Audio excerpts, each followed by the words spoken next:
This is HappyMunkey. This is HappyMunkey.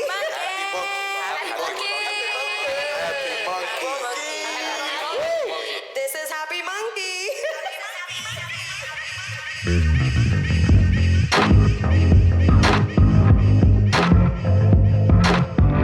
Okay, what's up, everybody? This is the third recording of the HappyMunkey Podcast, everybody. I am Ramon. This is Vladimir. Now we give you guys an opportunity to hear the behind the minds of HappyMunkey and give you a little brief history, present, and future of what HappyMunkey embodies as a brand, a movement, and etc., etc. Yes, sir. Yes, sir. So today we want to talk about a few things. First time I went to an official concert, I think it was, if I'm not mistaken, was Summer Jam. Shout out to Chris and Reynolds and my girl Tess. They took me to the Summer Jam. We had some really, really dope seats. It was like, I mean, it was dope, but it was kind of like a couple seats away from front row, so you know it was wild. It was like fold up chairs, so you know what I mean. But I was able to bring in, a couple blunts, and we were able to smoke at least like 7-8 blunts throughout the shit. So it was really, really dope. I got to see one of my favorite artists, which is Kendrick Lamar. And I say favorite artist of now, you know what I mean? He's like, I think that was really, really dope. It was his first album. Won a Pulitzer Prize, man. Yeah, that shit was crazy because his first album, I kind of like, when I listen to his first album, it takes me back to like the time when I first turned 30 and stuff like that. And it was the first time where, we started getting, introduced to all the different exotics and stuff like that. And you didn't really see that in New York. You just, like I said, we just spoke about haze and sour and shit like that. So not too long to that time, I got to see all those different exotic weeds, and that was my first time basically at a like official concert. Everywhere else, I've done a festival, like an Afro Punk. I've done that because Tess performed at an Afro Punk, like one of the first Afro Punks.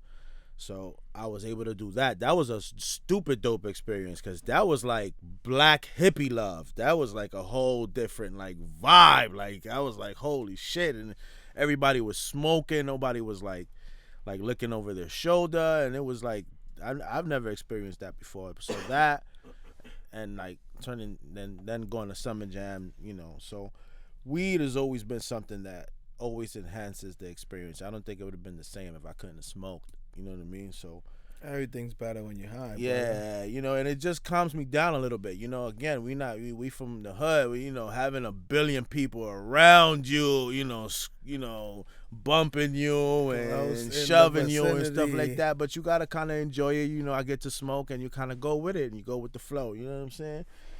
So hopefully that's the experience that we're trying to bring into Rolling Loud now. All those experiences that I felt as far as like weed and concerts and music and all this shit, we trying to go mob deep up into Rolling Loud and like feel that shit again.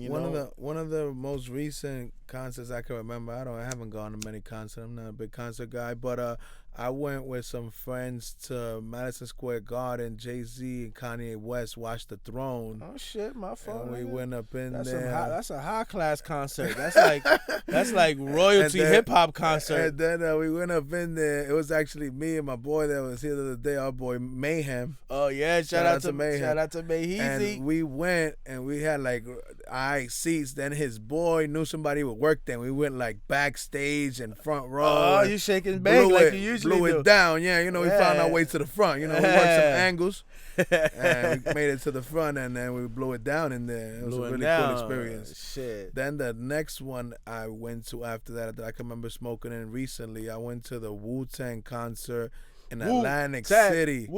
That was crazy. Everybody was blowing it down in there.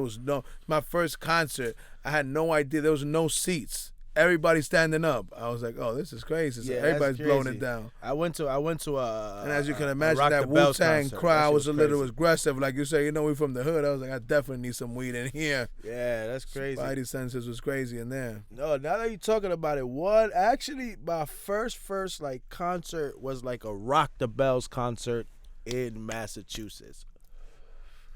At the time,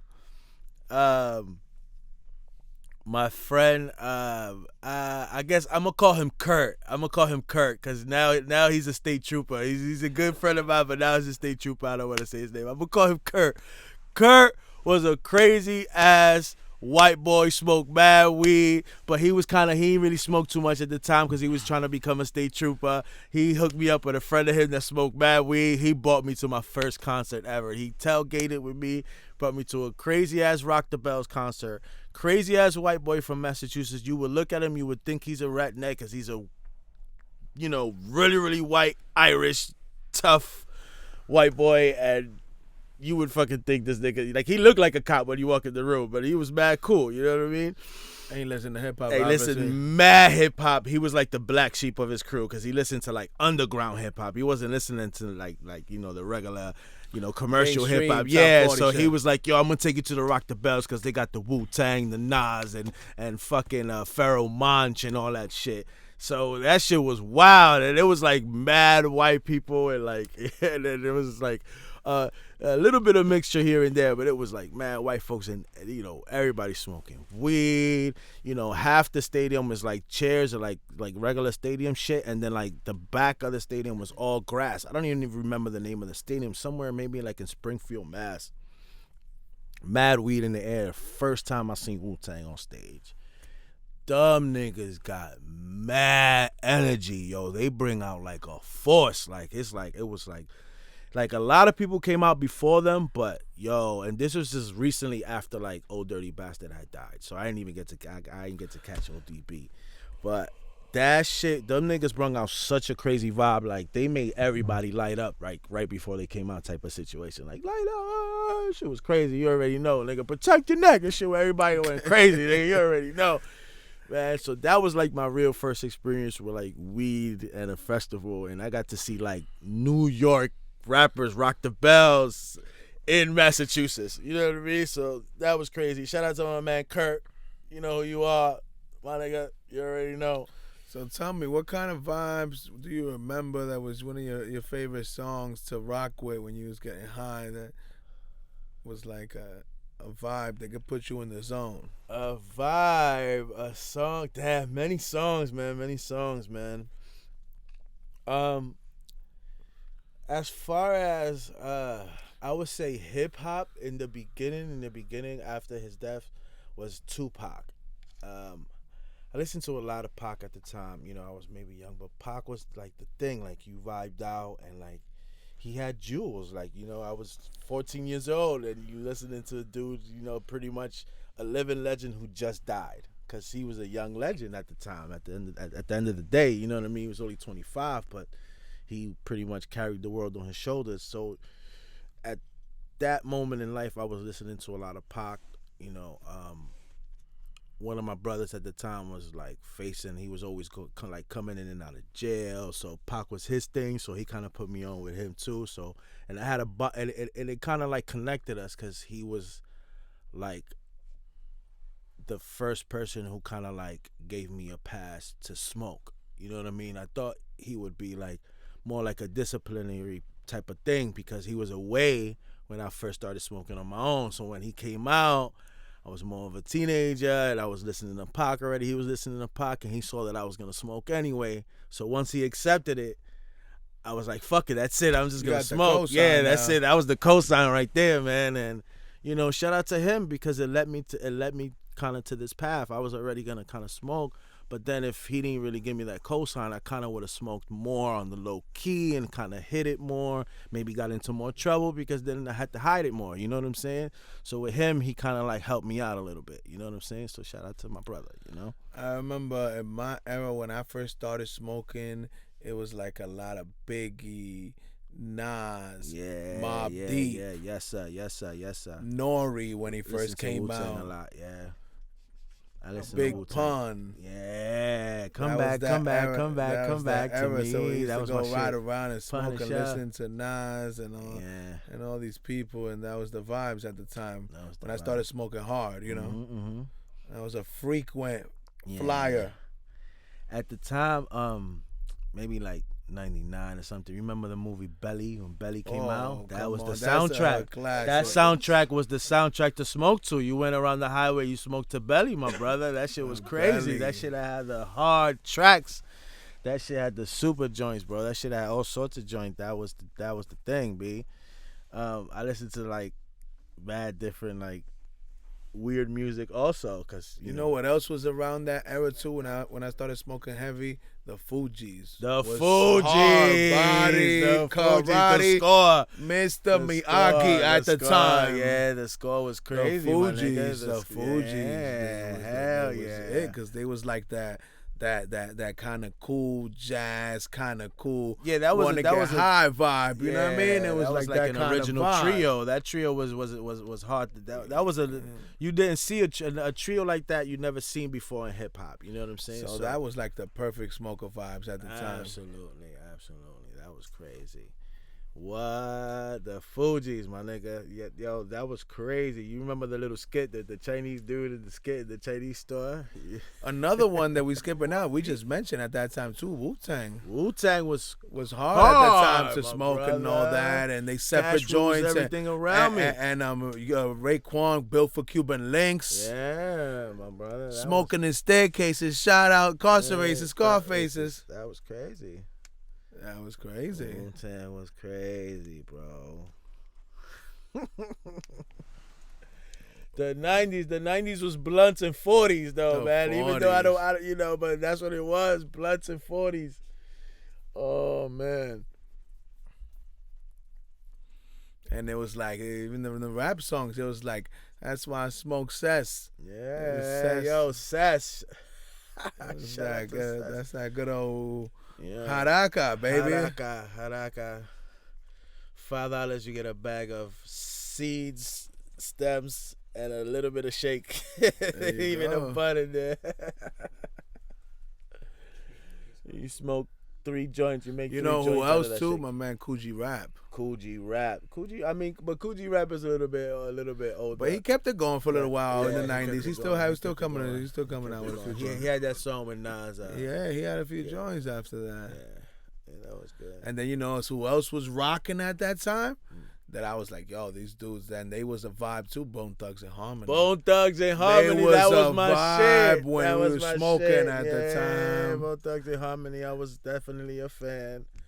I definitely bought the double album. That was another smoker vibe right there. I was a fan. I was definitely a fan, bro. That was crazy, bro. I got to listen to a little bit of all type of music at the time because again I got older brothers, so I got to listen to whatever was popping for me and whatever was popping for them, you know. So all the old school shit, I listened to all the Chronic and all that shit because my brother put me on. But you know what I mean? But the Chronic was the first ones to come out straight up like the whole thing was about weed, and we didn't even know what the Chronic was. There was no Chronic in New York. Yeah, there was no Chronic in New York. They were talking about like all these exotics in Cali, like but they just named it the Chronic. The early 90s, I wasn't even smoking. I was like years ahead of us, so they didn't have that over here. But we just know that I guess that Chronic gave them that vibe to come out with that magical music. Word. All goes back to that magic cannabis plant. They were smoking on that fire. They came out with those vibes. The Chronic. Make my shit the Chronic. That shit was hard, man. Come on. That was super hard, man. The Chronic and Cypress Hill, and they were coming more from like a real gangster era where they were like trying to like show everybody like gangsters could smoke weed and chill too. You know what I mean? Like that, I think that was like a big difference between how they were growing up than between how like Wiz and Currency and now, because now they, you know, the Wiz and Currency, they got like this hip hop hippie vibe to it. You know what I mean? So, you know, and the Dr. Dre and them, since they come from LA, they had they got that more like that P-Funk sound and vibe, you know what I mean, that they bring to. So, you know, they bringing it from there. So, you know, so more like Wiz is more like the new I'm on level, like more like airy and like, you know, just like this new. I like Wiz. I like Wiz. Shout out to my man, 448 pounds. Oh, 448 pounds. I like him. Shout out to him. I like 448 pounds. Shout out to him. Shout out to him. Yeah. Shout out to 44 pounds. 448, right? Yeah, 448. That's how much is in a pound, baby. 448. New York pound, Cali pound is 454. Yeah, if y'all didn't know the difference. You know, if you didn't know, now you know. That's inside trading, Wall Street information I'm giving you guys out there. Yeah, man. You ain't hearing from me. You know what I'm saying? And just, I guess, I don't know, like a... Well, you know who you forgot to mention right now that also made a big splash on the scene with that whole cannabis rap is Burner. Shout out to Cookies and the whole family. Shout out to Cookies and them, bro. And Ray Balmer and all of them. But yeah, he I guess, yeah, we made call it cannabis rap or some shit. He made it. He made it a big thing, you know? Yeah, man.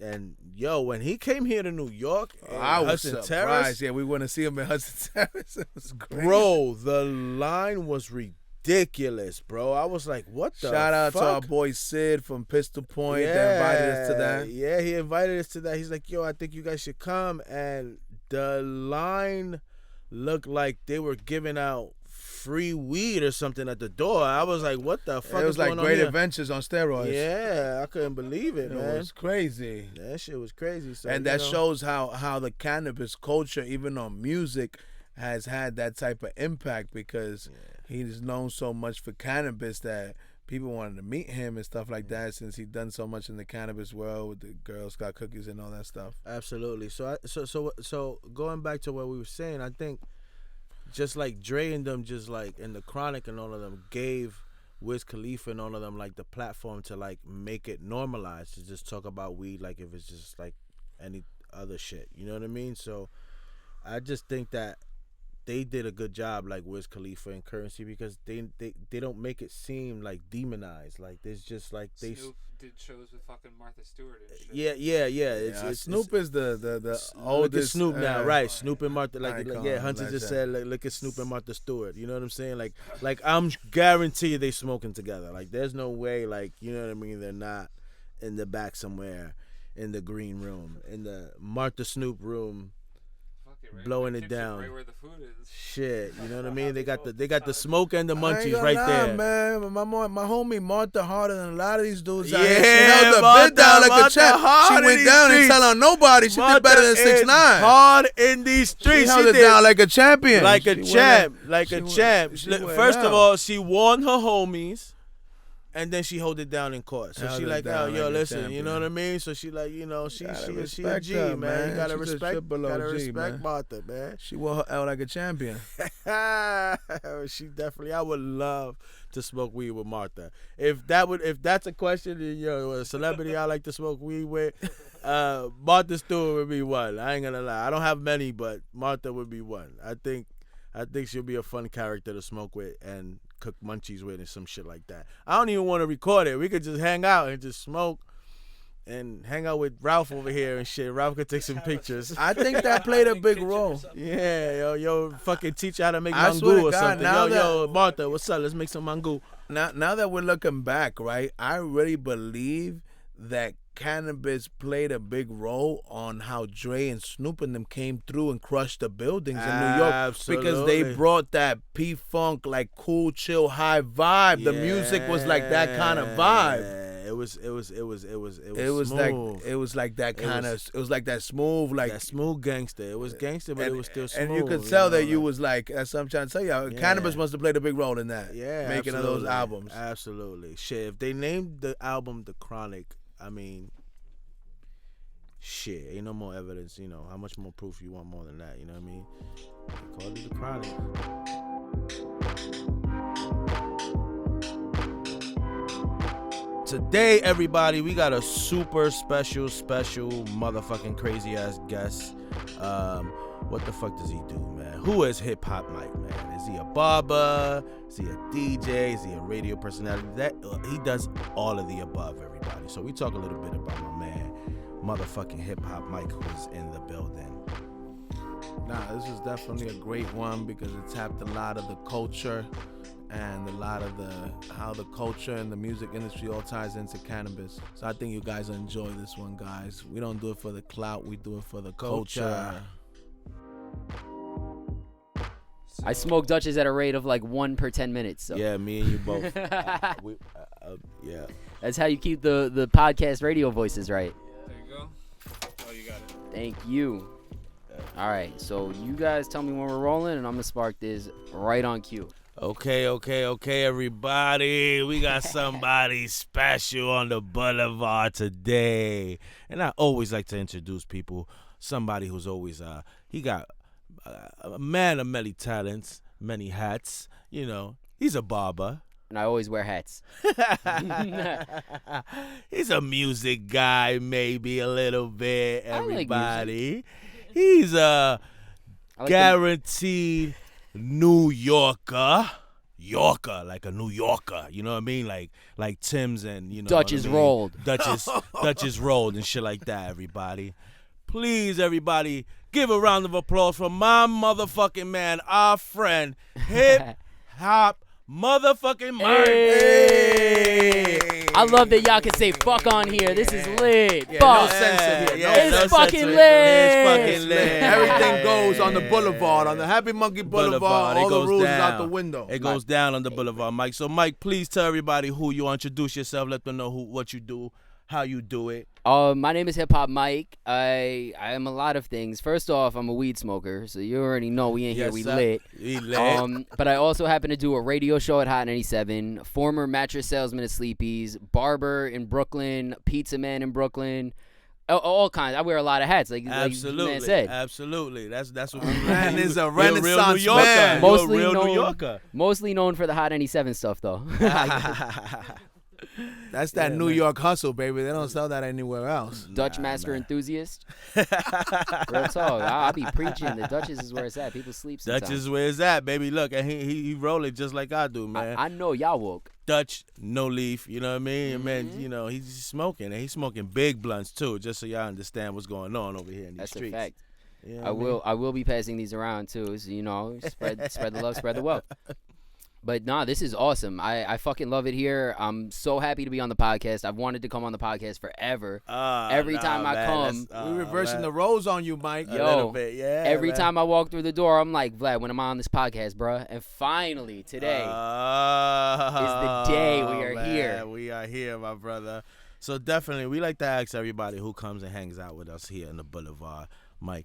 When was the first time you got high, my brother? Oh, this is a good one. Yes. I was working at a catering hall called Michael's Restaurant in Brooklyn, and I was like a busboy, and it was horrible. And I got off work one night, and shout out my other friend Mike. He brings me to a church. It's like the back of a church, and I guess it's like one of those church schools. So they're just hanging out, whatever, by like the swings, all that.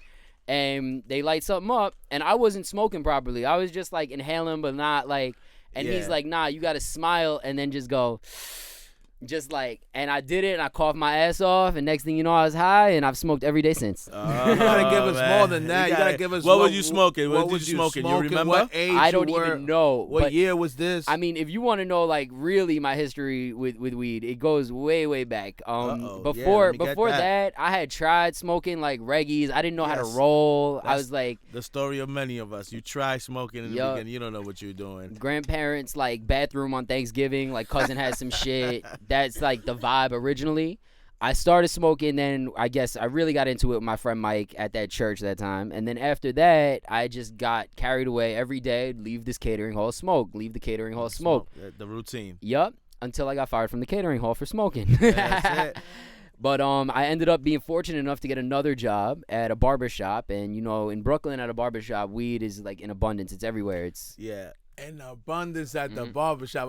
In New York City, people don't know all over the country. Yeah. In New York City, you can get your news, your weed, Everything at the you can barbershop. think of at the barbershop. You can get Big fly, get high at the barbershop. I was definitely getting fly and high as fuck at the barbershop, and they didn't fire me at all. They loved that we smoked, and that's really, like, when I started becoming, like, somebody who actively, like, every day, every night, like, just, I love to kind of operate in that mind frame of, like, being. So tell us, like, what years were this when you started becoming a frequent flyer? frequently getting higher? This had to be like 2007, maybe. Okay. It's been a little while. I'm 28. I was born in 1990, so this is like 16, 17. What was the strain of that moment right there that you was consuming heavy? I think sours. Sour was I feel just like coming sour in was at the that biggest. time. Was. Yeah, everybody was on the sours at that point, and like that was my introduction. Like sour was it. But honestly, I didn't learn about strains until later on. Like it took some time for me to kind of get familiar with that, and I had to make a whole different group of friends that were like way more submerged in the culture.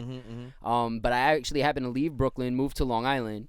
And I link up with this kid who's actually like one of my best friends I at this point, but the only person I still know from kindergarten, right? And I run into him because as time goes on and I'm living in Brooklyn, I start working with Peter Rosenberg. Nice. And we hosted a show. Rosenberg hosted a show. I was his assistant at the time. And I'm on stage at this show, and I hear somebody in the crowd going, "Yo, Turkey! Yo, Turkey!" They're screaming Turkey at the stage. And my last name's Turkowitz, so people used to call me Turkey. I'm like, who the fuck is calling me Turkey at this Wu-Tang concert? And I look in the crowd, and it's these three kids that, I mean, I guess from Long Island. One of them I had known from kindergarten. And he's like, yeah, like, if you live in Long Island, come link up with us. Like, I didn't have any friends out there at that point. And I just start hanging out with them. And these are dudes that are just super into it. Like, strains. The dabs weren't big, but, like, at this point, dabs, everything. Like, anything weed-related, these kids are about it. Oh, so they was ahead of their time.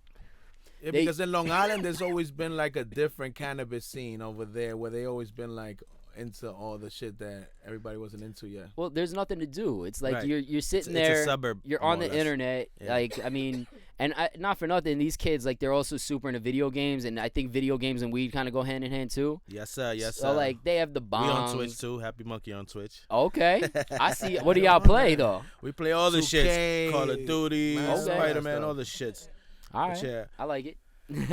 Yeah, man. So I mean, they really taught me what I needed to know about strains, and I guess the next strain, I mean, from sour, I don't even know. Like, I feel like I was stuck on sours for so long. It's that Star who had a run here. It was Hayes Sour had a long run. Hayes had it locked for a minute. Then Sour came on and locked it down for a minute. It just recently, the last 4 or 5 years, all these things started popping up. Now it opened up. Like, I mean, I could definitely remember when I started getting, like, quality, and, like, it became a thing to know what strain I wanted and, like, what kind of shit I was looking for. But I met this kid early in Brooklyn that I had moved out there. Like, the one person that I knew from being a kid in Brooklyn, her boyfriend sold weed. So by the time that I lived in Long Island, I started working in the city a lot. I needed a plug in the city. And this kid happened to have a little service. Like, he had just got started, him and his cousin. And I would text the phone, he'd send me a menu. And I was like, oh, shit, like, what am I fucking... This is crazy. Like, it's because I'm seeing names that I had never seen. Ever. I'm fortunate that with the menu, he sends the links for the Leafly. So I was, like, able to see exactly what was what. Okay. So that's Very really, like... sophisticated situation. Yeah, like, high class. I For mean, New York, this is all, like, Chinese to us. Like, Yeah. we don't know. This is all new to us, like, last couple of years, right? Yeah. Well, this is a while ago. He hasn't done anywhere near what the fuck you guys are doing. This is crazy. This is amazing. But he definitely knows his stuff. He's able to get it. And I just remember that's when I started kind of getting into it, like, really as, like, I need to be awake. I need something to HipHop sleep. Mike became a real cannabis connoisseur Facts. now. That's really when it happened. That lines up for my next question, Mike. You being a hip-hop icon, being so involved in hip-hop, how do you think that cannabis plays a role with, like, hip-hop and music and all these things, like, on the creation and everything? I'll say thank you for calling me an icon. That's the biggest compliment anybody's ever given me. Thank you, sir. You are. Too kind over You here. really humble. Somebody got to put it in the air for you, He brother. said hip hop icon. I said shit. I just seen Hove. Nah, I'm just playing. Nah, Hove can't even be an icon no more. But we'll talk about that. I'm with Cap. Just know. But anyway, what was the question? I'm high as shit. I said that. How do you think, like, as far as, like, cannabis plays a role, like, in hip hop? You, as Okay, far as you okay. and music, you know what I mean? How, you know, I mean, how does it play a role? I'll say this much. When I was a kid, I smoked cigarettes, right? And smoking cigarettes, you go outside and there's always somebody that you're able to talk to smoking a cigarette.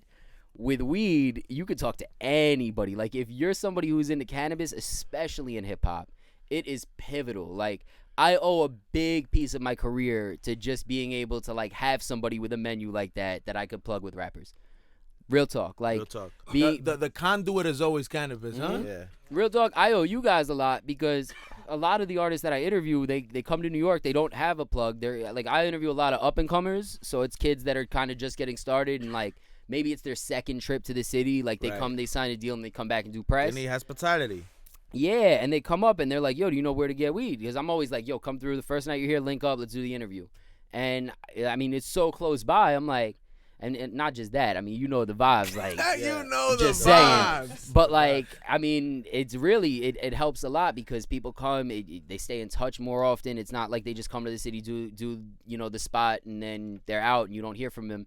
You know, there's times where I've had nothing booked with people and they hit me like, yo, can you send me Vlad's number? Can you send me, you know, like they want to get connected, and it's the best dot connector, period. Like I consider myself a good dot connector, but weed is really the go-to dot connecting. That makes sense. That brings everybody together, man. That's Sure. Mike, so I know without a doubt, there's no doubt in my mind that you gotta have a crazy story with an artist that has to do with cannabis that you were smoking or something along those lines. Oh, I do. It's a good one.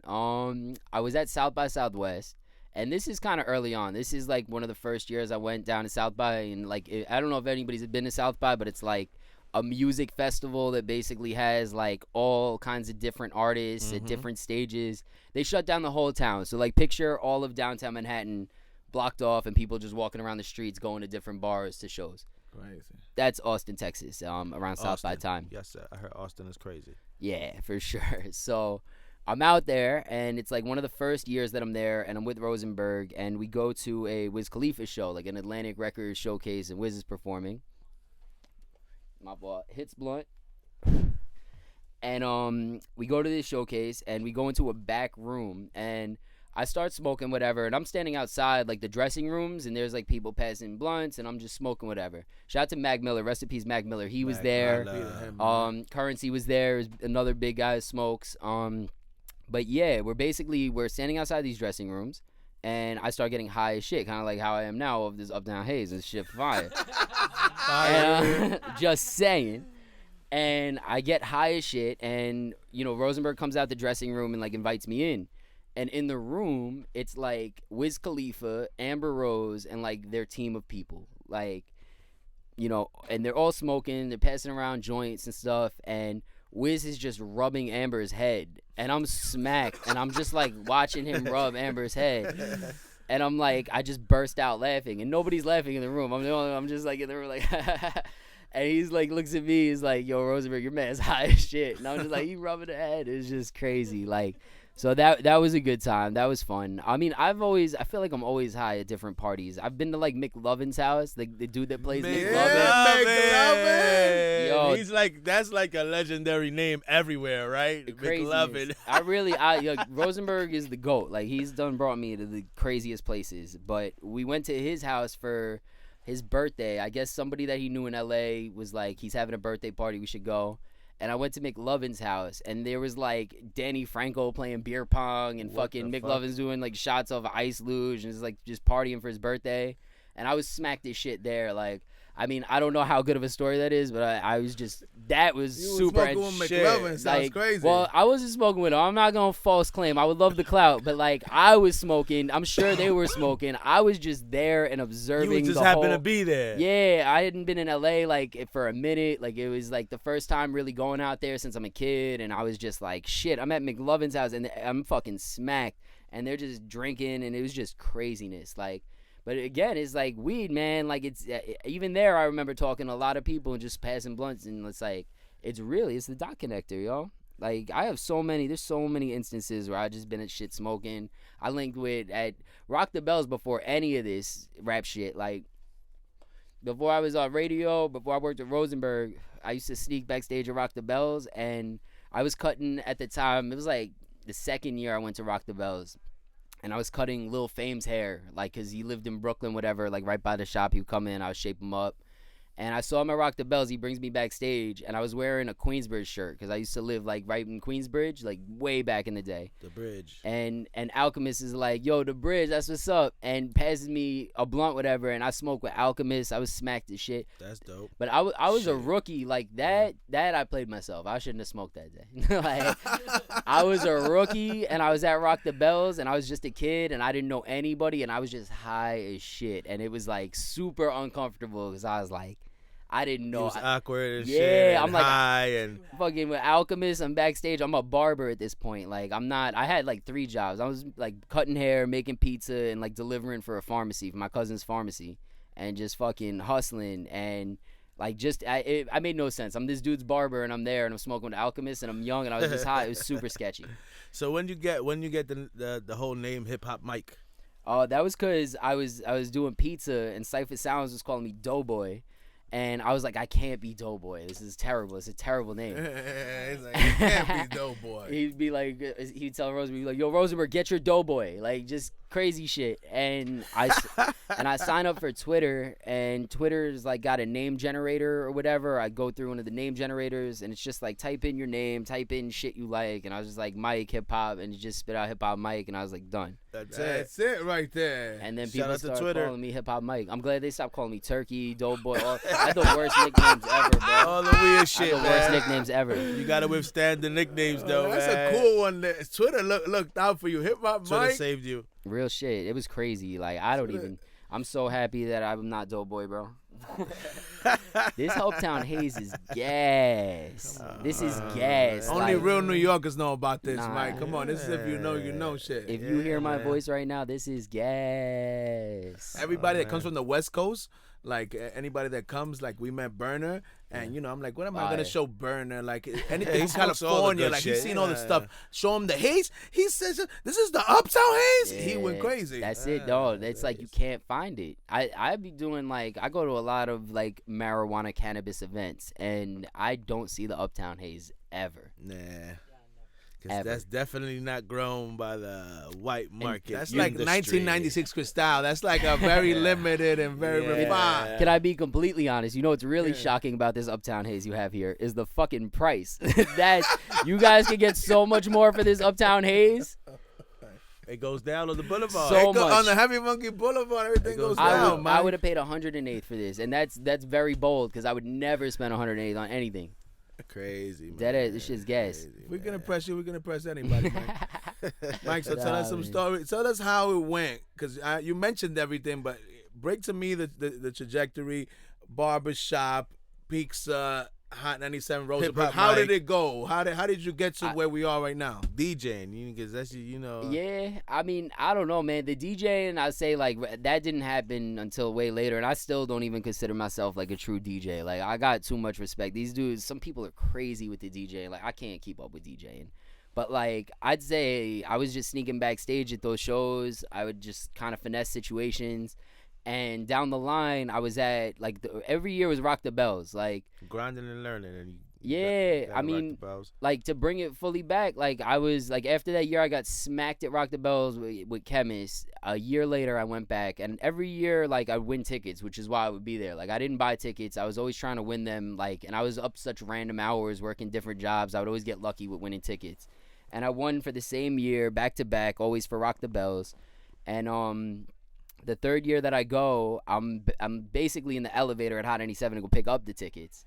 And there's this guy, I guess, in the elevator. He's, like, holding a bag, like, whatever, from Metro PCS. And at Hot 97, like, back then, there's 2 sets of elevators. If you get in the wrong one, you can't go to the floor where the station's at.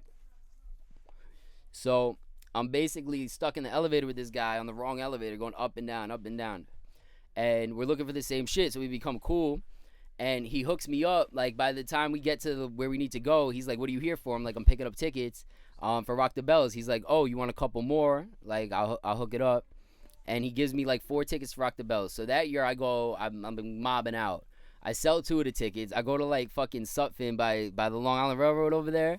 And I sell 2 tickets to some dude that I met over there. And then I go to Brooklyn, and I link up with my ex, like my girl at the time, her friend, and my boy, and like we mob out to Rock the Bells. So When we get there, it's on Governor's Island. It's one of the first years they moved it from Jones Beach to Governor's Island, and it's just like pouring rain. Like it's raining, it's like muddy, and we have regular tickets, nothing crazy. And her friend wants to leave. My boy leaves with her friend. They're just out.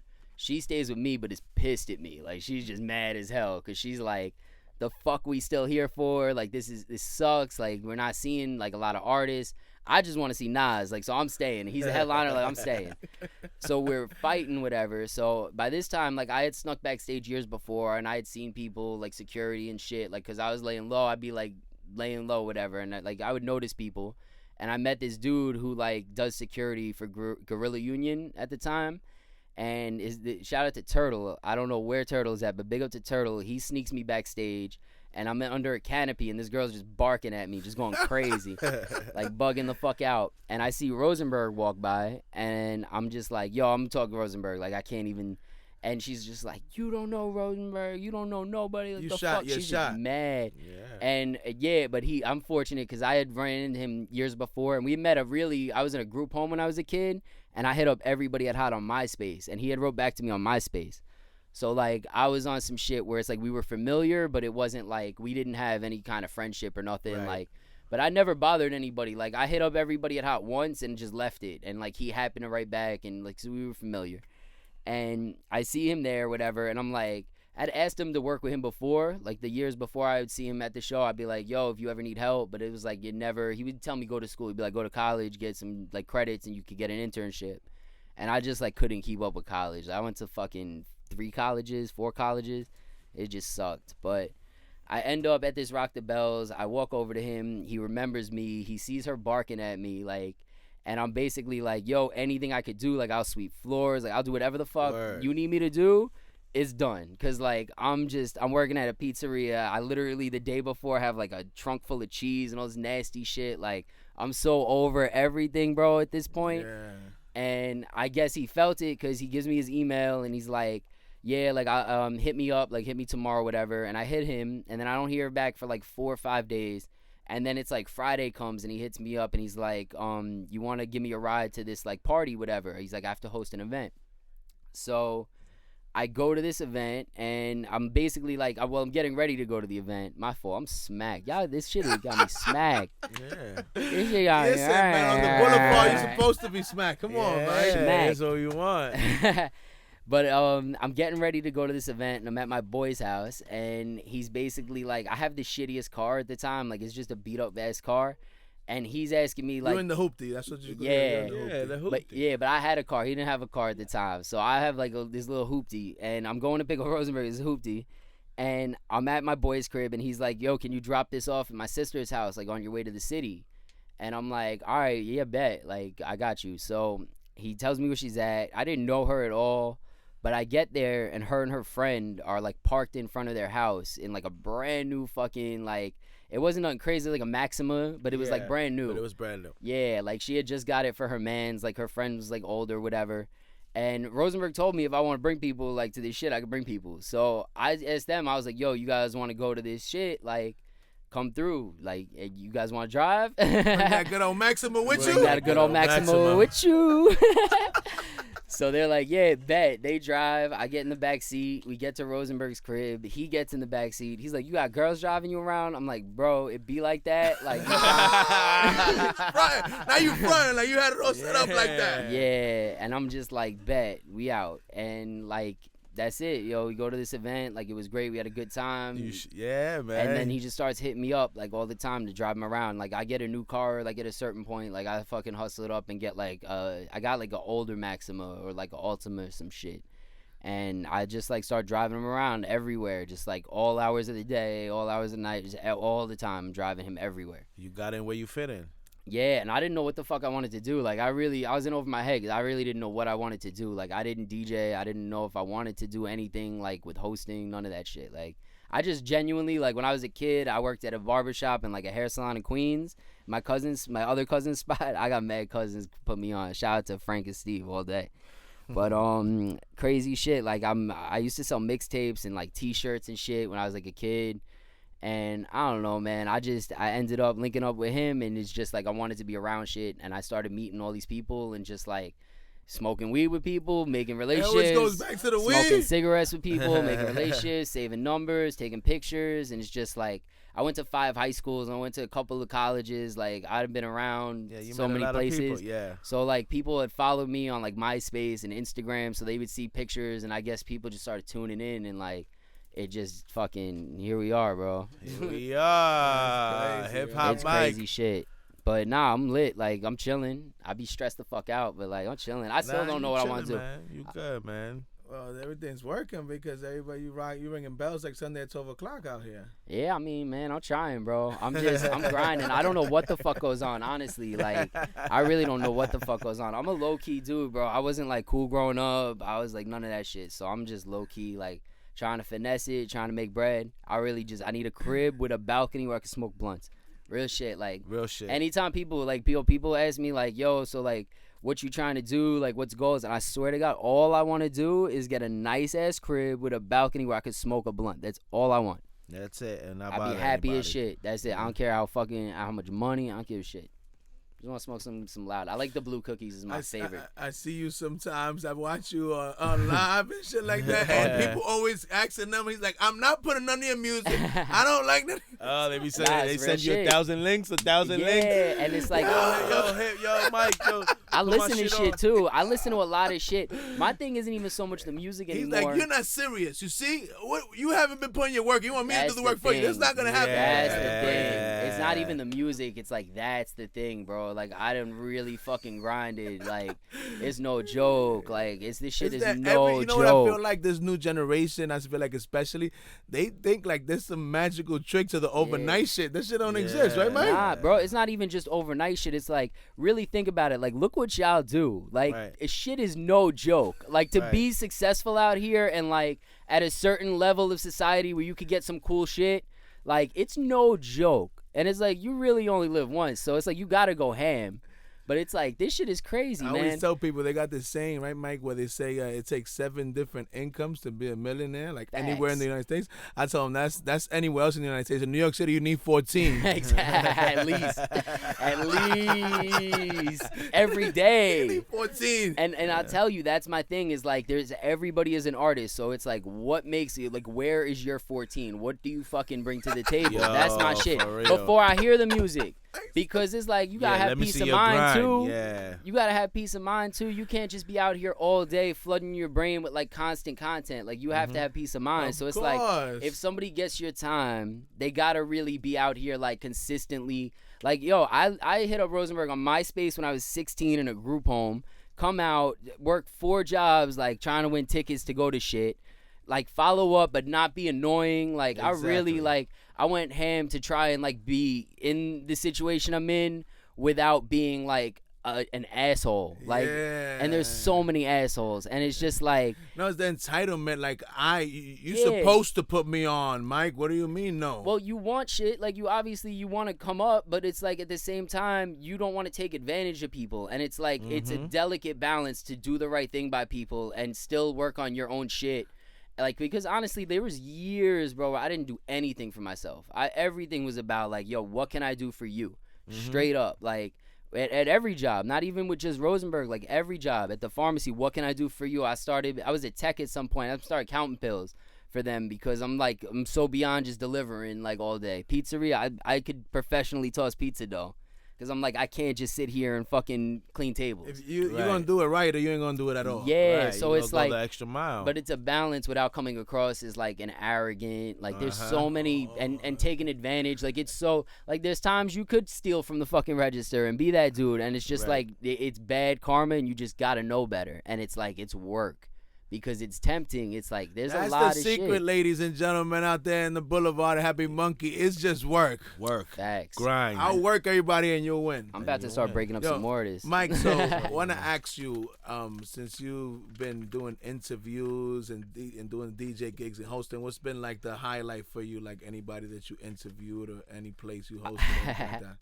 I'll be honest. There's a couple of highlights. I'll say it's all random shit, but like, really working with Live Like Davis is a highlight. Like I work with this. Who was it? I work with an artist named Live Like Davis, and really he put me on to a lot of this shit. Like a lot of the music that I listen to and a lot of the shit that I fuck with, like on the internet, all that. Like Davis put me on. You be on your underground hip hop shit hard, right? Yeah, but that's like straight up. That's Live Like Davis influence. This kid knows everything. Like this kid knows his shit. Like it's crazy. And like we became really good friends, and he put me on. So like kicking it with him and doing videos, like definitely a big highlight.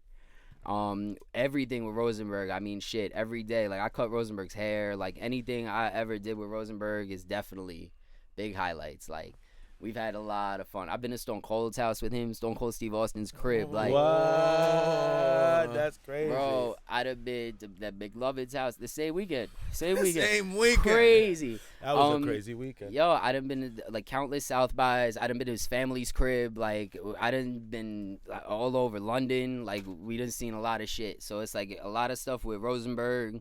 And honestly, man, just like even today, like I linked up with No Jumper today. Like that shit was surreal, man. Sitting here with y'all is surreal. It's like crazy. really, Yeah, man. I don't like. He's a legend in the VJ game, interview game, and all that. Yeah, like I mean, it's just the fact that he's doing his thing and he's so like straightforward. Like he's like shit, we're straight chasing clout. Like he's just so straight like about it. Like because really we chase a clout. Like let's call it what it is. Everybody's trying to come up. Everybody's trying to be fucking on some next shit and rock dope shit. Like it's not. The new currency in society, just in case everybody don't know, is attention. Whoever gets the most attention, gets the biggest bag. That's how it's working. That's just how it is. To survive, you have to fucking have some clout out here. Like I'll tell you, my best friend. Shout out to Scally. I'm gonna name drop him straight up because that's the same kid I was telling you about before. I know from kindergarten. He's the one that put me on all these strains, all that shit. Even him, he's the smartest kid in the fucking world. Smartest dude ever. Doesn't fucking go out and try and meet people. Just sends in the applications. And it's like, he's chilling. He's a genius. He's making mad money off Bitcoin. But it's like, you don't get a job out here unless you know people. Mm-hmm. And that's clout. Straight up. You got to know people. Like, if you're going to make money, you got to know people. And so, you know, your network is your net worth, Mike. Yeah, but man. really that, like, and I'll say, like, working, this is my homie Gina is with me. It's my management. Shout out to Gina. Yo, management in the cut. When I first met Gina, I had just moved to Oceanside. My dad was, like, locked up, and I moved to Oceanside with, like, my stepmother. And I'm, like, the new kid in school, whatever, and I make friends with Gina and her little degenerate homies at the time. And when I met Gina, I was breaking into houses. I was fucking robbing people. I was on some next shit. Like some New York shit, like, straight up. I was on some next they shit. got a job and breaking into niggas' houses. That's how you gotta live. That's how you gotta live in like, New York. How you live out here, get baby. 2 jobs and let's break into this dude's house, B. We need a little come up real quick. Real talk. I was doing some degenerate shit, and I wasn't even smoking. I was clear-minded, not smoking, just like fucking focused on degenerate shit.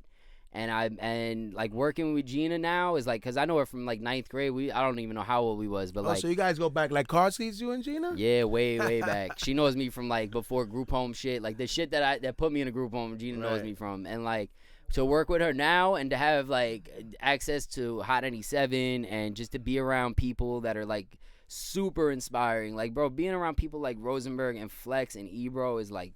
It's crazy. Shout out to Ebro. We fuck with Ebro. Ebro's one of the, just like you. Ebro's one of the biggest first fans of HappyMunkey from the beginning, bro. When nobody knew about us. Ebro was rocking with us. He is the GOAT. Ebro is the best at what he does. He's Ebro, amazing. Man. He's an amazing human being, man. It ain't just the radio in real life. Nah, he real life. He be coming at niggas sideways, man. That nigga be coming at niggas sideways all day. Ebro. Ebro is crazy. He about his work. Yo. Yeah. He do his shit. And like, it's just being, like, having my friends around me now, like, having Gina around me, like, being at the station and meeting artists and doing that shit. Gina's a ride or She's die. a day one. She's a day one. That's what's really lit. Yeah. I done had a lot of assistants that are, like, random that I didn't know, kids that are just, like, around that I thought would, like, be just random. Like, because I was random as shit. Like, Rosenberg didn't know me. We didn't have no family, friends, nothing. Like, I'm just a random kid. So you try to pass the same opportunity to somebody else. But nobody really got it. And, like, Gina's got it. Like, she got the sauce. And it's just, like. The sauce. Listen, man, when she answered the phone and she was like, well, he's running late, we'll be right back. I said, okay. She don't play no games. Let me tell y'all this much. Gina's man does video too and fucking sauces up the video. Oh, so shit. Okay. You talk about us. You got the winning team all over the place. But working with your friends and being able to do shit that's dope and like it's what else would you want, yo? Like real talk, what else you want? I read a book once by this dude Peter Barton. It's called Not Fade Away. He's a super lit music industry dude, right? And he's like, he had cancer. He died really young, but he wrote in his book. And this is a dude that like got super like when he died, the VMAs talked about it. It was like a whole thing. He started like some Viacom, like the Viacom shit. Like he was a big part of that. And dude basically was like, all you got is your memories. Like that's it. It's all That's you the got. only thing that's not disposable is memories and experiences. Straight up. That's why people gotta know what they're working hard for, because I feel like society needs to take a new take on things. Everybody's just trying to reach these ridiculous numbers when it's like we all in the pursuit of happiness. You're not gonna take anything with you. We work hard to be able to have the best memories and experiences life has to offer. And no matter whether you got 20 billion or 10 million, it don't mean that you're gonna have a better life. You know, straight up. And I'll tell you this much: whenever I'm ready to go, I'm gonna definitely remember all the blunts with the homies. Like real shit, because it's like it's his daily built-in life. Like it's really like. Everything. I need a Dutch ASAP. Let me ask you a question, Mike. So what do you think as far as like rappers that talk about cannabis and stuff like that, new up and coming people, who do you got your eye on that you think is fire, that heavy smoker and into cannabis? There's so many, but like big up to Little Debbie, who's been doing it fucking since super before it was even cool. Like Little Debbie's the truth out here. So big up to her. Lil Debbie, where's she from? Put me on. She's from the Bay. Yeah, man. Come on, you gotta put us on. Little Debbie is from the Bay. She's just dope as shit. You just have to look up Little Debbie. Like, nice. I think her page is Debbie Cakes 420. But Debbie's been doing it for a minute. She knows her shit, and she's like really the dopest. But I think a lot of kids, everybody's just smoking gas. Like I seen Lil Pump has these pre-rolls. I see Perp had the THC drinks. Like. They got some shit, yo. It's growing, and I feel like everybody's in it. Like shout out to Haha Davis has the pre-rolls, Fat Boy has pre-rolls. It's becoming more part of culture. Hip hop and cannabis are finally emerging on the industry, because that's what we've been already emerged. Everybody been smoking weed and all that shit. You know what I mean? So now finally everybody's trying to It's becoming more like all right, like especially with New York like decriminalizing it and like. LA doing what they do in Colorado, opening up, like it's different now. Like it's more out there. People aren't scared to talk about it. Like we run commercials on the radio time to time that are like the cannabis companies buy commercials. And it's awesome. It's like, I wish more companies would do it. Shit is going mainstream now. Yeah. See, but that's why, Ramon, so you can understand. You know why I asked him what artist? Because my brother right here, Mike, he don't go with what's popping or not. Like he got his own judgment, and he knows how to He like what he's always exactly he's always bigging up these artists that you never heard of, but he knows because he likes them. Yeah, nah. I mean, know how some people like what other people like. You got your own judgment in music, and you kind of fine tune that. I think we all got our own taste. It's just like I'm extra vocal about it, like what I don't like. I think people don't talk much about what they don't like, and they don't try and have a standard for everybody. It's like I have a standard because I guess I'm like what I do, but I mean I've always had a standard. Like even when I was a kid, like I was more into the bars. Like I understand the vibes and like the culture a little more now, and I kind of get like the psychology of it, I guess, more than like I don't look at it as just a product. But like forever I was just always like that. Like you like what you like, and that's it, and you put people onto the shit you like. If they fuck with it, they fuck with it. If they don't, they don't. It's just like you gotta understand it's a language, and it's the only universal language. Music is the only universal language. I can listen to Spanish music. I don't speak a fucking word of Spanish, and I'm lit. Like you feel it. Now you listening to merengue, bachata, salsa, reggaeton, and all that. Crazy. Bad Bunny and all that. They go crazy. All these dudes, yo. Even the slower stuff, like the annuels and all, like they go crazy. Yeah, and I don't know what the fuck they're saying, but I feel it. It's a vibe. It's a vibe. It's the only universal language. It's the only shit that connects us. And I'm a big believer in like no matter what we do, like if we was all out here with no nothing, with no buildings, with no nothing, the only way we're living is if we stick together. It's the only way. Like if we just kill each other, we're gonna freeze to death. Like it's not happening. Like so, it's like if music is just. That shit, everything, man. I just try and be a dot connector and just get my little piece of it. And I just want a balcony and a Dutch for this loud. That's it, a balcony and a Dutch. I need a Dutch ASAP. Yeah, man, And HipHop they Mike got the Dutch, papers, man. a Dutch. My Oh, man, Hunter the Shooter came Thank through with the you. Dutches With on the deck. Dutches Shout on out to Hunter deck. the Shooter. Hunter the Shooter. That scientist shirt is fire too. Tight. Tight. man. What did you think about Rolling Loud? What was your opinion on that? Is the biggest hip hop festival in New York City history?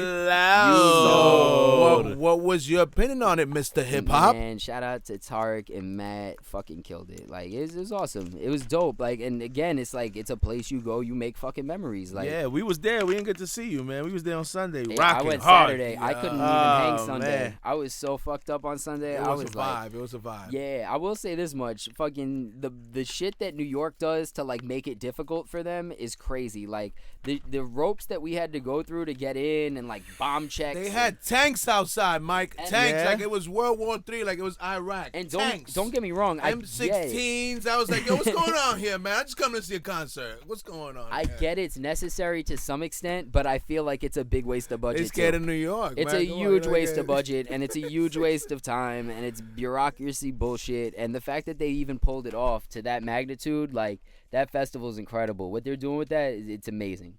No, it was an experience in there. They had like the cereal section, Bro, and they had basketball like the court. train station inside the spot, right? And had they wouldn't let him have They a Ferris wheel. They But curated that correctly. I bet you anything, if Billy Joel wanted a Ferris wheel, he would have got a fucking Ferris They wheel. would have And gave that's him why they would have gave him a fucking- Ferris wheel and a horse chariot to Straight the up. Ferris wheel. But You know what I'm saying? But they had the basketball courts. They had, bro, they had a selfie charging booth. Like, you walk into a thing and it's like a tent. And it's like Yeah. a dressing room, and you could plug your phone in and take pictures. And when you plug your phone in, the whole mirror lights up. Like, they went crazy. Yeah, They yeah, went yeah. crazy. Yeah, we was at the Sky Deck.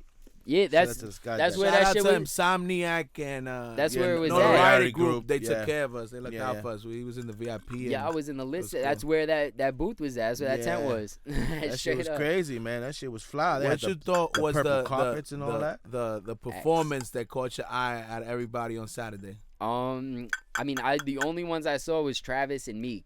I Whoa, didn't you catch saw the most of big show. ones, Oh, shit. and Flip De Niro. Shout out Flip De Niro. Okay. I definitely shout out to Flip. Got to hang out with him a little bit, and that was lit. So I'd say Flip was obviously my favorite. That's my guy. But Travis killed it. I'm mad that he hurt himself. Like, that shit sucks. But he killed it. I mean, Meek is always like, you know, Meek is out here. Meek Yeah, is Meek out is here. I saw energy. Michael Rubin fucking backstage. I was like, God damn, Meek is out here. Like, billionaires popping up at Rolling Loud is different. That's different. Kevin yeah. Durant was there. Yeah, that's different. That's Different crazy. shit. Now, for our night on Sunday, Mike, I must say your boy A$AP Rocky put on for New York. Yeah, Okay. He shut that he shit shut down. it down. He came That through. He shit came was out wild, gang bro. with 100 dudes. 100 dudes He just came jumped into the I already crowd. coming down from a 6'4" from the Nah, sky. I already know. Yeah, Like, that He shit did a was movie, wild. and Yeah, he he had did a Rihanna movie. in the back. Bro, he had Yeah, Rihanna hanging chilling in out. the back. Yeah, everybody was. This shit He was violated crazy. that shit. You heard, Mike? The Yeah, he truth, brung nah. out 50 Cent. He brung brought out out 50. 50. His shit was crazy. Just Rihanna is the craziest flex of all time. Yeah, he got Rihanna just And chilling. you know how casual that probably was. And then I'll say this much: shout out Smokey Margella. Smokey Margella is outside. Like, my man is out here. He had the flicks with Rihanna. Also, is crazy. Like, bro, they is really people's outside. A$AP Rocky and all of them. Rest in peace, Yams. All of them is like going crazy. I seen Yams' mom's Dukes was outside. What was most proud for me, and A$AP. maybe you could understand, Mike, especially you been in hip hop, was that they did that biggest hip hop festival in New York City history. Now one problem, nothing popped off. Yeah, Just to no show real them that they so issues. scared of New York, like we like eat people for breakfast, and look, nothing happened. Everything was smooth. Straight up. Yeah. Straight up. It's bureaucracy, man. It's a fucking shame because it's like I said, if Billy Joel wanted to do some shit, it's just politics and it's race shit. And that's that to bring me back to my first point. I forgot I said Hove. It's like, yo, I got a lot of respect over the years. Like, I've always loved Hove, but this NFL shit is fucked up. Like, it's just fucked up. And like, I mean, it's bleeding into everything, man. And I hate that Rolling Loud has to have that because we should have more festivals like that here. Yeah. Like, you get what I'm saying? Like, we should have that shit at least a couple times sold a year. that shit out, 60,000 people 2 days in a row, like a weekend 120K. advance. Come on, bro. Like it was a joke. And to be honest, They selling $10, $20, $100,000 tables like this. Yeah, Just like it was waters. crazy. Like it was crazy. So Everything you sold know, out. Straight and up. to be honest, the most crowd that I saw was a bunch of kids in the daytime, because we got there with the daytime with the HappyMunkey team. We got footage. We were lucky to get our cameras through and all this stuff and giving out stickers and all this shit. So you see a lot of kids. So, none of these kids ain't really beefing, you know what I mean? Like, Yeah, they not, And they kept out, like, they were keeping out 22G's, Casanova, Don Q. Don Q. Like, that's ridiculous. Yeah, I don't understand. I've interviewed I all of heard them. NYPD. I heard Bro. NYPD called like they can't perform because Yeah, that shit gonna be ridiculous, trouble bro. and stuff like Here's that. my thing with that, is I get that there's knucklehead shit, but it's not, like, I've interviewed all of them, and they're all cool as shit. It's the people around them, and it's like, if you limit it to just them, you won't have a problem. Like, people really want to be out here getting money. People don't want to be in that situation. Yeah, that's what I told you. That was my biggest thing for that it all went smooth and it was a success without a hiccup. Just like for what you said, to just give them data to show that their stereotypes are wrong. Straight up. And it's like wild, because honestly, I see both sides of it. Like I lived in Marine Park, Brooklyn. There's a lot of police officers that come from there. I got one, my fault. Mike, I FYI, I need a never seen package. so much police in my life like Rolling Loud. Yo, real talk. But Yo, like, we were going to my Iraq. man. I was like, what's going on? Yeah, they had a tank M16s, outside. snipers. I was like, They oh, had shit, this is crazy. AKs. I used to live in Marine Park, Brooklyn, and it's like, it's one of those neighborhoods where a lot of people are in the union, a lot of people are in law enforcement, and people, they do sanitation. Like, there's a lot of different gigs from out there that are like city gigs. And I know a lot of kids that are police officers, and it's like that whole shit is fucked up too. It's just like nobody is on the same page, and I see where there's a disconnect. Like, I genuinely see why it's just like sectioned off. I think it's like systemic more than like it's personal. all systemic. It's all systemic. It's not personal at all. And it's like, but that's the thing, is like, you can't fix personal shit as easily as you could fix a system. Like, you get what I'm saying? It's like, if you really sit and break it down, it's like, it's greed. It's straight up greed. That's why. It's because instead of paying people to reasonably do security, we'd rather build a fucking wall and, rather build a fucking wall and just have 10 tanks there that aren't necessary. When the fuck would you need a tank at Rolling Loud? Why? For what? Maybe Travis Scott needs a tank at Rolling Loud, but Right. nobody else What? needs a tank at Rolling Loud. For what? I can't front. The city was on fire that You weekend. get what I'm saying? And it's too much. It's too much. Like, and I know, but I get their side of it is like, they don't know how fucking like the hood shit is like bad, but it's like, it's not like terrorism shit, and they're not trained to deal with hood shit. They're trained to deal with fucking criminals and terrorism. The whole hood ain't going to no Rolling Loud, bro. Straight up. The whole hood, the hood ain't paying $300 a ticket to I go mean, into no Rolling Loud. But it's bro. not even So the people that can't they afford it. bugging out. It's the people that come with artists that don't have a situation that's elevated. Cause Yeah, they don't like, care. Yeah. And you live a certain lifestyle like that, you get carried away. Like, if you're around money all the time and you think you could get away with shit,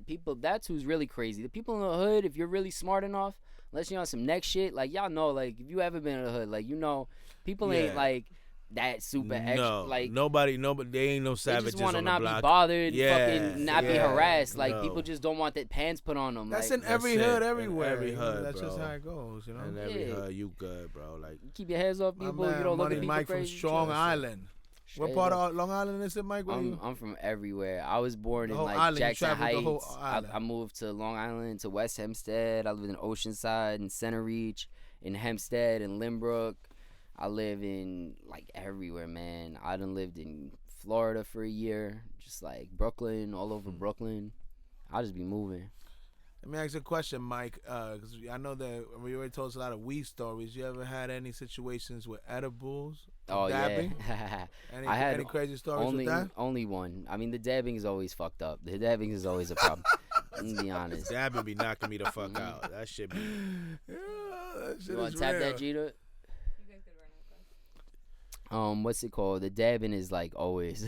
That shit be fucking me up. Yeah, that shit be leaving me like droopy. You remember Droopy the dog? They're like droopy. Yeah, that shit be dead. knocking me out. I'll say this much though. There was a dude at Rolling Loud. Just the last mention of Rolling Loud. This dude at Rolling Loud comes up to me with like a J, and he's like, "If you could hit this 5 times, you could keep it." And he lights it and he hits it once and then passes it, whatever.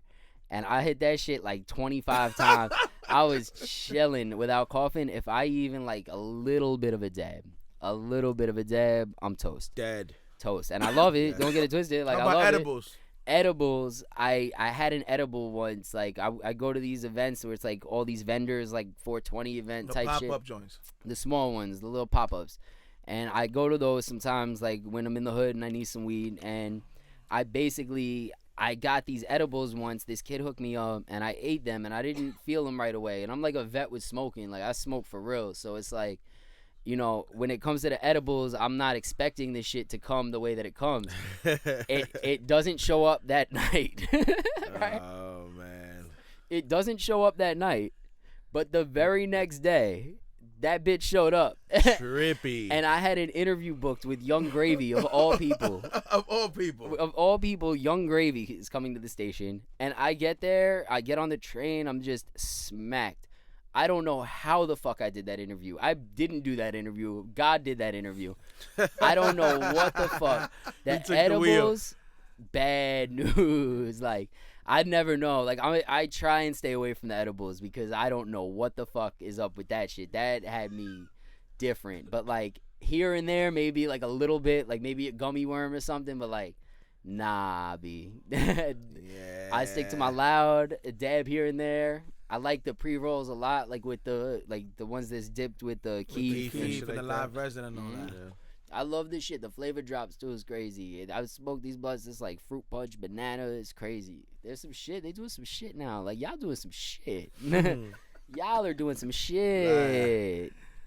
Real talk. So what is your favorite vibes as far as like music when you getting high and you zoning out in the car, in the crib? It depends. It really depends. There's a lot of answers to that. Yeah, so we'll get specific. Give me wake and bake and give me on the way home. Wake and bake. I'll be honest. So I'm weird. Like, when I wake up, I don't really listen to much music. I've listened to this meditation app lately that just tells you, like, breathe, because I need to calm the fuck down because I'm like too much. But you got to understand, I'm always waking up off of having smoked like 6 blunts. Like, after I leave here, I smoke we smoked like 3 here. I rolled 2. So, and then you have one and a J. It's 4. I'm gonna go home and smoke at least 5. 3-4 more. And it's like, it's a lot of loud. And then I wake up and I'm just so fucked up. So I just be trying to breathe and chill. I walk my dog. I walk every day like a couple miles. Like, I wake up and I walk to Starbucks. It's like 3 towns over. Like, just to fucking clear my head. And, like, I answer mad calls and emails if it's like super busy, because I always wake up to mad calls and it's just fucked up. It's like, it fucks my whole shit up. But I'm trying to be good. I'm trying not to smoke. Like, sometimes I would just get up, walk, and smoke on that walk. Like, I would just wake up and just roll a J and just go for that walk. And that was great, but it's like I wasn't productive. Now I'm trying to be productive. So, like, I'm on my shit. I wake up, I walk to Starbucks and get my day lit. But for the morning, I'd say just I listen to that. Meditation shit. And Yeah. then nighttime. Maybe nighttime. Nighttime, it depends. Nighttime gets crazy. Ah. It depends. I mean, what kind of night? We going to a club? Is we laying low? Am I hanging out with a girl? Am I hanging out with my friends? On your way home, you end see, of the night. I mean, I'll go to, like, anything. It's so hard. Like, Young Thug, Drake, Uzi, but I listen to fucking Cage the Elephant. I listen to, like, Die Antwoord. Like, that's what we want to hear. I want to hear the mixture. Endless. Like, if I could play. Oh, so we gonna need you to do a HappyMunkey playlist for us, my I'm brother. super 420 down. style, my I'm brother. super What's down. up? You know what, like, my secret dream job is, low key? I want to do music for, like, TV shows or movies. I feel like it'd be so lit to just pick songs that be, he knows the deal. Yes, That's yes. really Hunter the knows win. what's up. That's Yeah. really the win. So what we did was we got like a few different segments, Mike, of like On our different Spotify. HappyMunkey playlists, like Yeah. smoke smoker I'll vibes. do if you guys want to know what I Smoker listen to, vibes. I'll do a playlist for you. You can follow. I have a playlist on Yeah, Spotify. that's You what can we go want. look at my shit. Plug Like, all your Exactly, shit, but man. hell Come on, yeah. man. it's 800 and something songs. Like I'm not organized. I just keep adding like. Word. And then I word. follow a lot of other playlists. Like if you look at my Spotify, just look up HipHop Mike, or it might be Michael Turkowitz on Spotify, or like Mike Turk. But I'll add my Spotify when we post this. I'll post it on my story, and definitely like I'll do a not podcast. I'll do a playlist with you guys for sure. But it's gonna be all kinds of shit. Like if I'm doing a Hell smokers yeah, that's playlist, what I want. but That's like, what I want. real talk, I listen to everything. Like I listen to the most random shit. That's Like, what it's I crazy. want. That's People what that that's, you that's, wouldn't that's, even you would have no idea. Absolutely, that's the type of shit we talking about, We bro. got all types of fans, so they want to listen to all type of shit. You know? Absolutely, man. Yeah, Yeah, I mean- man. We love to show the DJs that support us, the artists that support us, and like we pick like the staff favorites. You know what I mean? So we got different type of lists on the Spotify. You know what I mean? Y'all got the fucking DJ here is awesome. Like I come in here and it's like the vibes is always. Oh yeah, man. We like got you different feel DJs. it. Like that's it. Like when you Yeah. smoke, you feel it. And like so, yeah, for sure. Let's get a playlist popping.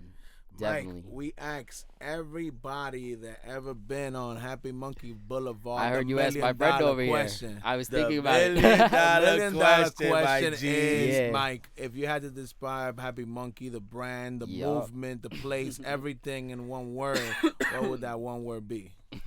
Besides that cough, breathtaking for sure. Like Breathtaking? breathtaking. I love it. I come in here and it's like another fucking world, and it's like it's crazy. I love it. Yeah, Breathtaking. I wish there was more, but I'm so happy there's not more. Yeah. Real shit. Like because it would just become a whole thing that it's not supposed to be, and I just love what it is, and I know it's gonna stay like this because it's in great hands, and I just fucking Thank you love for it. always believing in us from Oh the hell beginning, yeah, man. my brother. Hell yeah. Thanks for the appreciate you, support, man. my brother. Definitely, Yeah, man. Definitely. Much definitely, love. I would man. love to do this anytime you guys want me to do this. Tell the people about everything, whatever you got going on, anything up and coming you want them to know. Yeah. There's gonna be a new hiphopmike.com, and Gina's gonna love it. Gina hates me for not working on the site, but I'm gonna get to the site ASAP. hiphopmike.com. But really hit me on the gram at hiphopmike on everything. Google me. Fucking, I'm out here. Like you could find me here. anywhere. Like I'm out here. Like you could find me any Most day. importantly, guys, this is one of the most humblest guys we met in the industry. Absolutely. I love y'all. We lit. Absolutely, We man. Thank you, lit. man. Thank you, bro. We no having to force him to just jump on the podcast. You know. you're Yo, not what's up, sisters, man? You got a I podcast? really I'm in. wanted to come smoke with y'all. I didn't even know what you guys were gonna ask me. I just know that if I want loud and good vibes, Let's I do need to it. be here, Let's do it. and that's it, straight up. Like I've done a lot of shit, but like nah, loud and good vibes. This is the place to be. Nice, brother. Thank you very much. Everybody, let's please give him a round of applause. Thank y'all. Hip-Hop Mike for gracing the boulevard with his presence. The boulevard was lit Gang. this day. Yo, Boulevard was crazy Gang. lit tonight with the brother that wears many hats, like I said. Definitely a pleasure having you here, my brother. It was Thanks. definitely dope hearing your crazy ass stories. Much love. And if anybody out there wants to smoke, what's up? Like come get it. I'm out here working. Yeah. Recognize shit. That's what's Dead up, ass. man. We outside on I the am boulevard. outside. I We invented outside. on the boulevard, my nigga. Out Oh, here in man. these streets, B. Much love. Yo, shout out to Rosenberg always. Shout out to Shout out Rosenberg for and the Rosenberg. You Hot did it. 97 You family. got a good eye by picking this young man right here, It's Yeah, the man. GOAT. Rosenberg. Always It's the on the fucking grind, GOAT. man. I could never. This is the GOAT. So, guys, checking out Ramon and Vlad from the Happy Monkey Podcast. Till the next episode, peace, love, and happiness. Yes. Peace. Thanks for the tray, yo. This shit's lit. Thank you one more time, my brother HipHop Thank you. Mike, for coming out on the Hip Hop motherfucking Happy Monkey podcast show on the Boulevard with my man Vlad. I'm over here, Ramon, signing out one time. Man, love. Till the next episode, guys. Checking out on the Boulevard. I want the people to know that we did an awesome outro before this, but this outro is still great. I fucking love these guys. and I say that. I'm a real radio guy. You We better gonna leave put this both in. outros now. Better Now we leave gonna this shit put in. both of them. Real talk. If you have both of them, I'm telling you, the greatest guys. I fucking really love you guys. Real talk. Shout out to Triple Threat too for putting me on. Real talk. Shout out to Triple We Threat. cannot stop without shout. Straight up. That's why we did this outro. Big up Triple Threat. Word. Dang.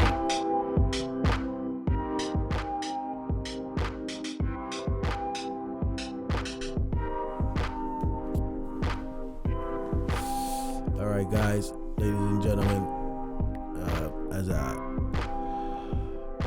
take a drag of this blunt,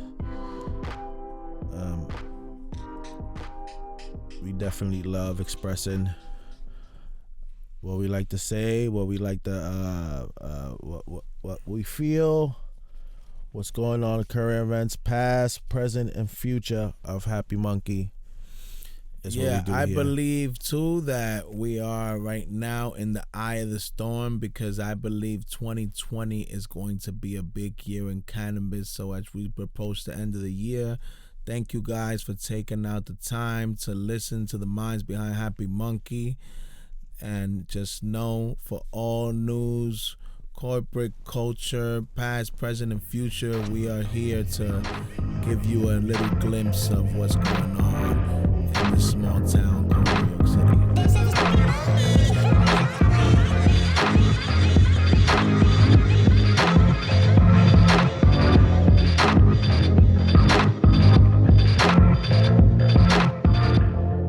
What's good, everybody? This is your nigga Ralph, trying to keep you fresh with the info from Happy Monkey every single podcast. You already know what it is. If you haven't followed us yet, follow us on Instagram at HappyMunkey_ or Happy Monkey Goodies. Now remember, that's monkey with a U. Also, if you haven't checked us out, we're on YouTube, so check out our channel, Happy Monkey TV. Keep us current, live, and everything with the culture.